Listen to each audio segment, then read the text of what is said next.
Okay, we've seen these winter types of scenarios with the two nature sets that are kind of based around snowy types of imagery.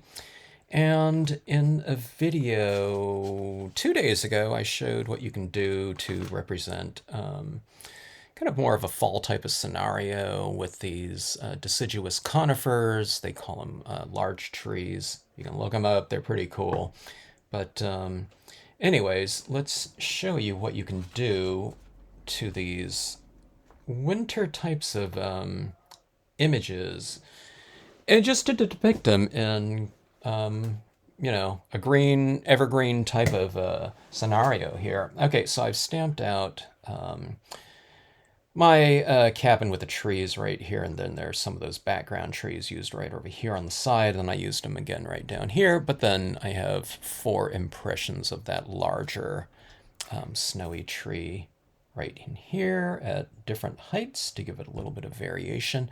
I'm leaving a little bit of an opening, which I usually do on my scenes, just to kind of have an opening for the viewer to enter the scene. That's called I call it a visual lead in. Okay, all right, so this is the type of terrain that we would have in a snowy type of scenario, just, a layer of a blanket of snow on there. But to give this more of a non-snowy type of look, okay, and change the season around, it's good to have some textures down here, okay? Now, I use an image that I call sedge filler. It's like a grass texture that you can use down there, but I don't know, you might even be able to kind of wrinkle up kind of a paper towel and to give, a little bit of texturing down there with something like that. But I'm just going to use my stamp here. Okay. I'm going to wipe off a little bit of the ink off the sides like this, and I'm going to give this, let's have a little bit of a pathway in here. So I'll put this grassy texture off to the side like this.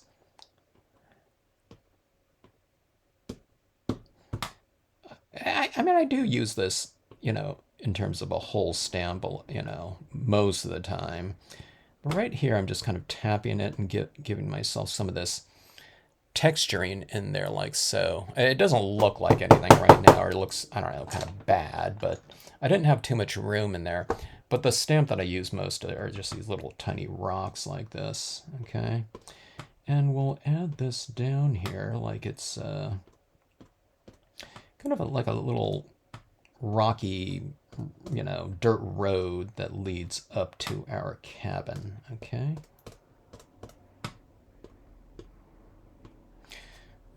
Like something like that. You can use a little bit more. You notice I'm using kind of the, repetitive impression type of technique right here, so I get darker little, pebbly textures like that, but I'm also doing it in lighter textures like that to give it some good variation. Now, I don't want to fill that all in. I kind of leave it a little bit lighter, and when you have a lighter kind of entryway, it just gives the viewers something, a lead in into there. It's like an illuminated walkway type of thing. It won't be all white in here, but it'll be nice and light. Okay, I'm going to go ahead and heat set this with my heat gun.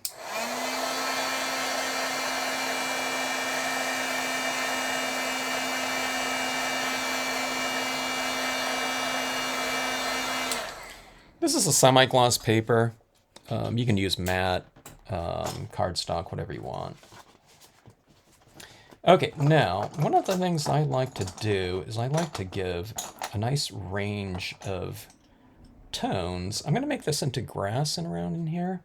So here's a light green, a medium green, and a darker green. Okay, I'll use some browns in here with a lighter brown. Let's see. We'll go with a darker brown like that. Okay, if I had like a tan, you can add that in there into the mix, like something like this.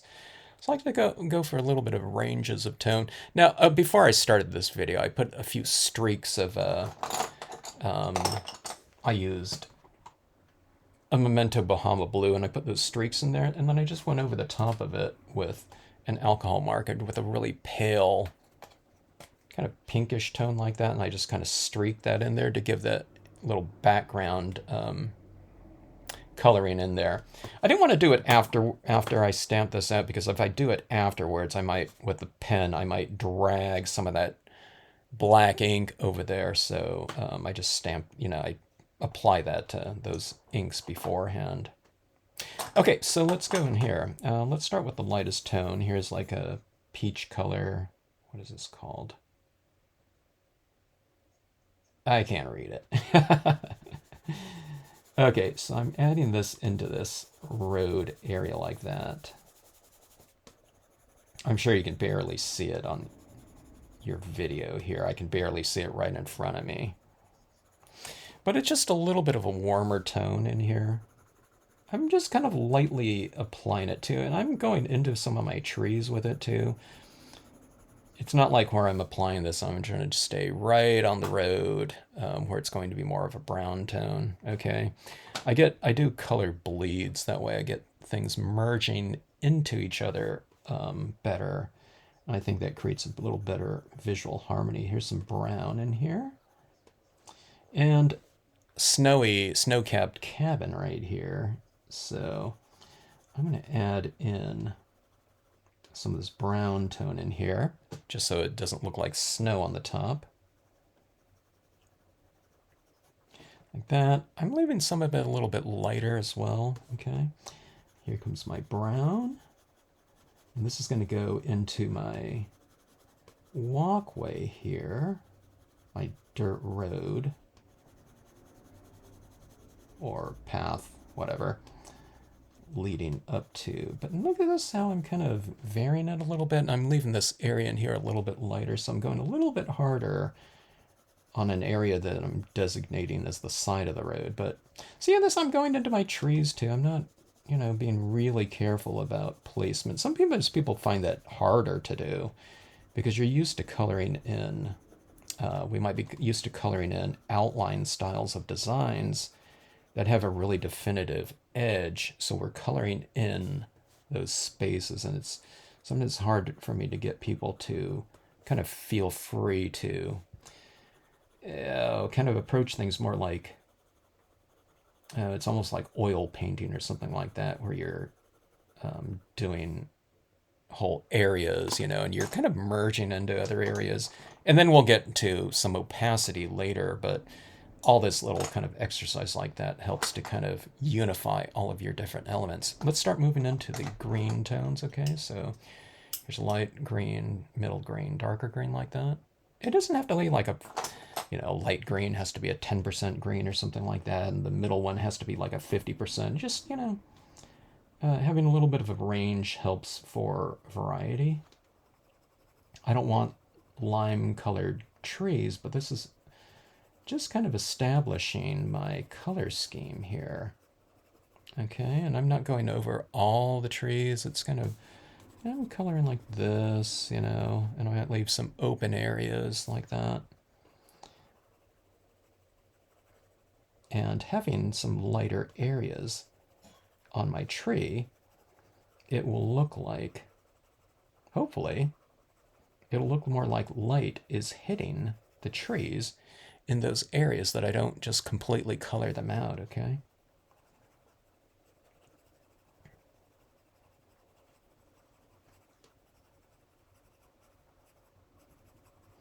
Just kind of adding a lighter application of it. And I don't want like all dirt down here, so let's add in some of this grassy edge right in here, going into the meadow. And see this right here, I'm kind of leaving this lighter in here. But, I'm coming into it with some of this green too, just like the brown came into some of the grass and trees. You have some of the green enter that area. Now this is doing it with colored pencils. You can, the same concept can apply to chalks and pastels, or if you're someone that likes doing, Copic markers or something like that, coloring with that, you can do it that way too. Or, like I'm doing, I'm going to be using a bit of, everything. Not chalks or pastels, but, we use paint pens and acrylic paint markers, alcohol pens, colored pencil. I like what each one of them kind of brings to the table. Okay, that was my lightest of green. Let's go in with darker green. Now, when you start moving to the darker greens, I might become a little bit more selective. I'm just doing a very light application of this still, though. But so I'm adding some up here. Then I might come down here. Leave a little bit lighter in between or something like that, just for some variation. It doesn't matter where you do it, but just having kind of a varied application of your values will help to kind of bring contrast and variation into your service. So just a more varied service. It's like having a song or something like that. If you have shorter notes and the space in between the notes, etc., that it'll give it more of a varied tune rather than just monotony. Okay.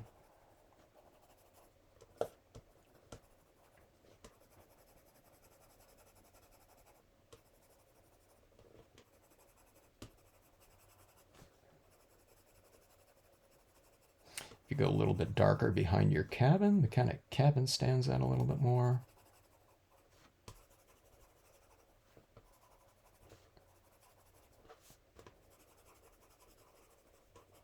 When you're working with colored pencils like this too, it's nothing kind of develops like so fast, so it really gives you time to kind of, get the gist of how things are looking, how things are coming along, and it does it in a very subtle way. I can come over it with a very light application like that of tone, and it's it's not really any like big leap in value. Okay, this is my darkest of greens here, and watch this right here. See this, how I'm kind of adding it at the base of that tree row right here in this cabin. See how it kind of anchors the cabin into the scene a little bit more. So here's these trees right over here, and I'm adding this kind of darker tone right there. That we need to color the trees too, but just showing you kind of my application method of darker tones. It's I go with the base areas. Here's these trees right here. They kind of all blend in, but then you build up to your darker tone, and you kind of anchor it down like this.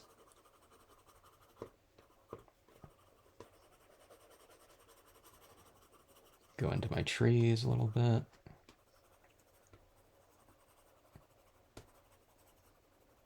There might be a color called pine green out there. I know there was in the Marvy inks, but it doesn't mean that I just use pine green, because if you look at some trees in the distance, lighting is going to be hitting them differently on different parts of the tree, or it's going to be hitting the background trees will look different than the foreground trees, just from the image, light bouncing off those images way in the distance, by the time it gets to your eye, it's going to look like a different value. So you can certainly use pine green, or, pine tree green or something like that, if there's a color that's called that in your mix. But I would go with your varied tones as base coats or something like that, just to make things look a little bit more rich. These right in here, this is already it's kind of giving it a kind of a glowing type of look. Now this is green, and that gets pretty dark, but let's go to black here. Sometimes by the time you build up certain amounts of colored pencil, it's hard to apply additional ones, because you're kind of coloring, you're trying to apply this waxy medium over the top of a thick layer of wax already. But if you have kind of a real nice soft black here, the Prismacolor black is pretty soft, I find. So it's able to apply right over the top of all these other layers in here. Now this is black too. You know, you can add this into your trees as well. I'm kind of doing it where those shadows of the branches are. You know, the dark side. So I'm just kind of going into those areas right in there. So you don't have to kind of guess where to shade things. Look for darker things. Here's some pebbles, you know, some darker rocks down there. You can kind of add, you know, just a light application of your colors right over the top of it. So look for darker objects or areas within your objects, and you just go in and you use your darker tones to kind of enhance what's already in the designs themselves. All right, so there's your greens right there. Let's go in. Let's try to, you know, add a little bit of richness to the scene. Let's go with a kind of a lighter green like this. Now, everything's pretty much already established in here in terms of light and dark, but see this right here? I feel that alcohol inks can go in and add a little bit of richness. It is kind of moving around and blending some of these colors that I've already laid down. But hopefully you can see there's a little bit more of an intensity to this, to the alcohol pen in here. It's brighter.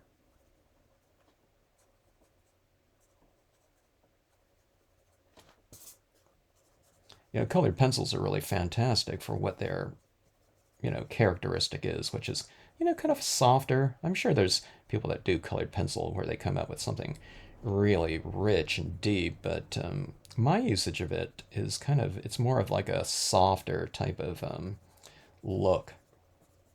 Okay. And this right here can go in and just vary things a little bit. Again, I'm not trying to color the whole thing, but I'm just trying to vary it a little bit more. Okay. Here's a little trick you can do too. We have some blues up here in the sky. Bring up a little bit of this blue down in this area down here into this open area.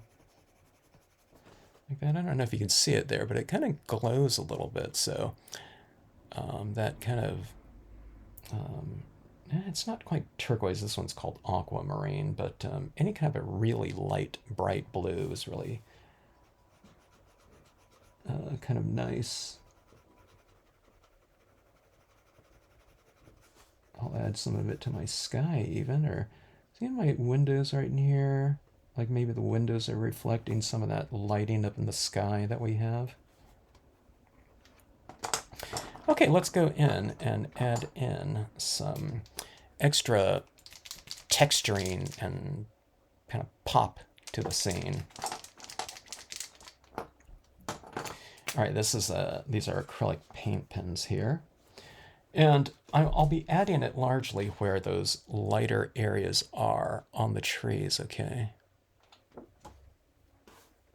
Just to give it some variation, I'll add it on a few. Okay, now this greenish yellow is kind of the same value as the background, so it doesn't really stand out too much.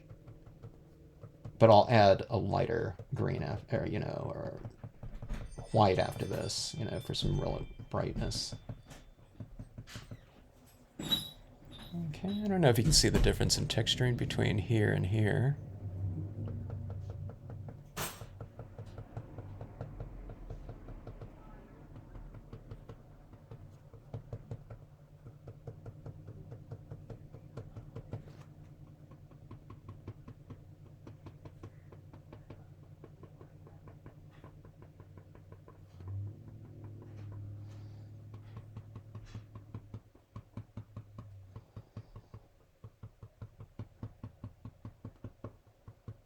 You can use gel pens if you don't have acrylic paint pens.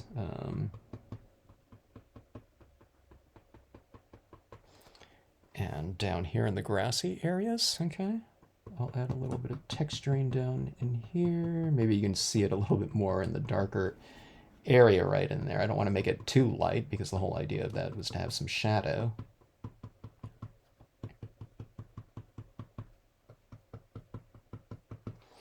All right.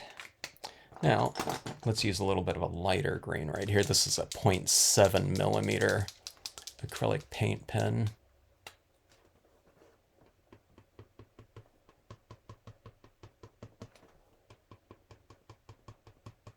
I should really let some of this dry before I'm applying some of this because it's really mixing. Here, let me go all the white to white so you can see a much more distinct variation in tone and texture.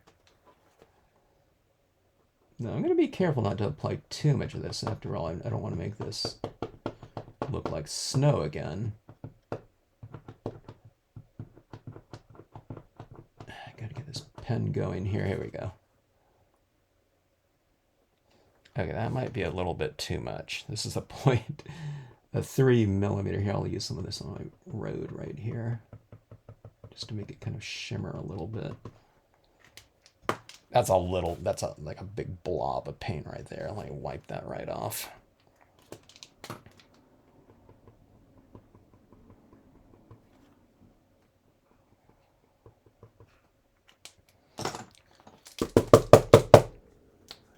Okay, here's some white right here. So this doesn't represent white trees or something like that, but it just represents some of that light reflecting off of the branches here.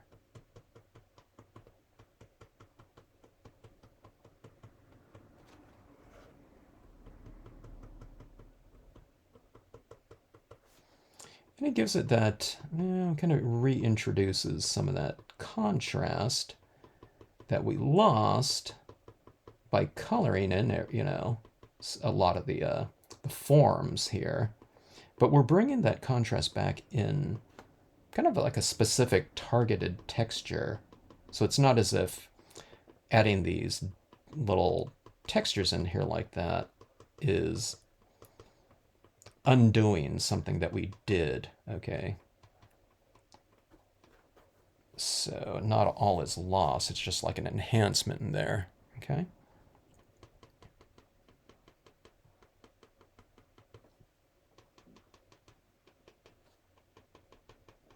It kind of brings forms back to life. It has this twinkly little sparkle on them with light hitting them. And it's like, like forms like this. So you see all these sparkles on this pad here. On my pen here, there's, highlights on it that are hitting it. See this like right here? That's a highlight right there.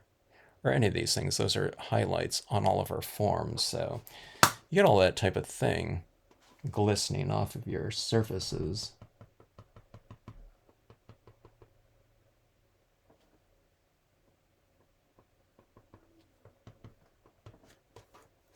It gets a little bit busy for me. That's why I kind of bring in my my white pigmenting back into this, and that kind of mellows everything out. So you kind of go from a stamp scene to colored scene, and then you go textured, and then you go kind of mellow again. That's what I do. So everything kind of builds upon things, but then when things get a little bit too extreme, you bring something back in to just kind of mellow it out. This is a pink pen right here, and see that little pinkish tinge up there? This is a brand new pen. I haven't used it before.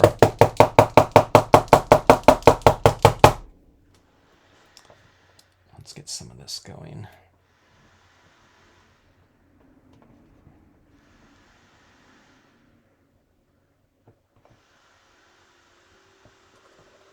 Okay, watch this right here. I'm going to add in these little clustered pink little wildflowers in here. Maybe this is a spring at the cabin,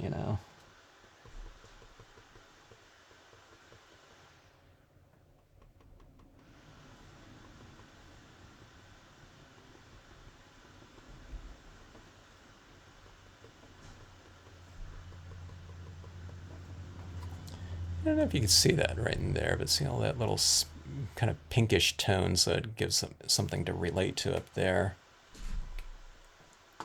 All right, now I just used my, little dough in my other scene, but this one happens to be on my disk. I'm just going to use this again here. We have a lot of waxy colored pencils laid out down there, but I'm just going to use this stays on ink just to make sure that I get a good impression of my dough over that waxy colored pencil. Okay, so I'm going to put this little guy, put him right down in here.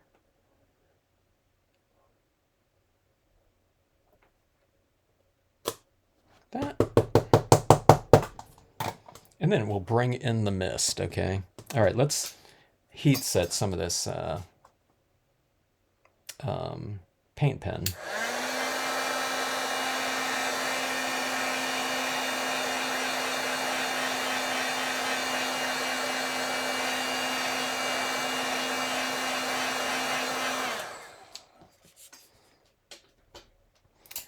All right, let's see if I have a used cotton ball here. Cotton ball and white pigment ink. We have lighter areas right in here, right, you know, throughout this whole area down here, and we have a lighter area in the background. I like to apply this white ink where light meets darker areas, okay? Yeah, that's where I start off, at least. I mean, I could put some over here, you know, and that, you know, kind of darker perimeter, but I always start in here. So I'm kind of dabbing it around like this. And the whole kind of concept of this, the mindset is, think about it like you're applying like powder onto the scene, okay? Like dried powder. That's how fast you want it to go. Sometimes when people start doing this and they're lightly dabbing, okay? Now my pad is really kind of dry here. I keep one of my white pads kind of dry so that I'm applying a very light amount, even if I go straight into the pad like that. If you do that, a lot of people keep their pads like super, super juicy, or if you don't use your white ink pads very often, it's going to be super juicy. So ink up, blot off, and then apply. But look how that's really changing the, it changes the spirit, I think, of the piece, having that kind of lighter touch like that in there of pigment ink, okay? It kind of makes everything glow, and everyone likes a really soft light. And, you know, if you go to a lake in the morning or something like that, and if it's kind of foggy and misty and, you know, sounds are kind of muffled, it has a certain type of really peaceful quality to it. Essence, I guess. Okay, see this right here? I'm putting the deer and a little bit of that same fog. I'll bring some of this down here into this tree. See, it's where light meets darker, like that.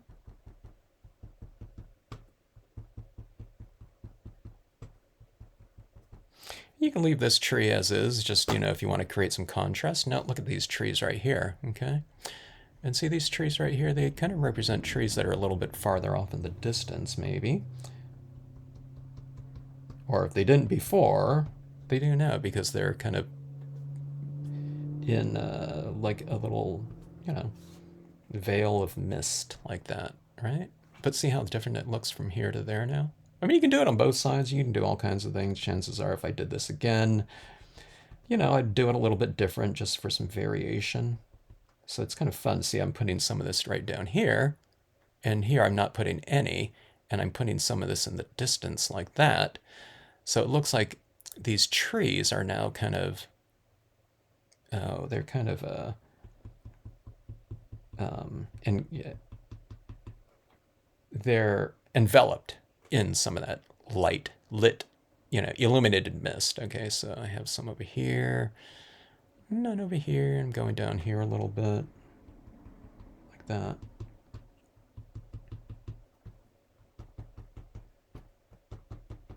Sometimes if I go crazy with all my textures, this really kind of brings it together in terms of it not being a hot mess. Believe me, you know, if you add this kind of thing in there, you know, little, so sharp kind of details in here with little paint pens, and then you add like a very vague application of a medium like that, where it's really soft. So it's like you're adding sharp and soft into this in here. But this little foggy kind of texturing in there really kind of brings things together for me. That's why when I'm doing things, coloring things up, and it's like, I'm not really sure if I like that color that much, or, oh, I really didn't blend something together very well at all. I don't really worry about it because I just know that kind of my last step, I just kind of, put this something over the top of it anyway. I could put another image over something and kind of really obscure it, but oftentimes just kind of like pushing things back in the distance with some white pigmenting just does the trick for me. So yeah, really nothing is really a lost cause during the entire process when you can cover it up.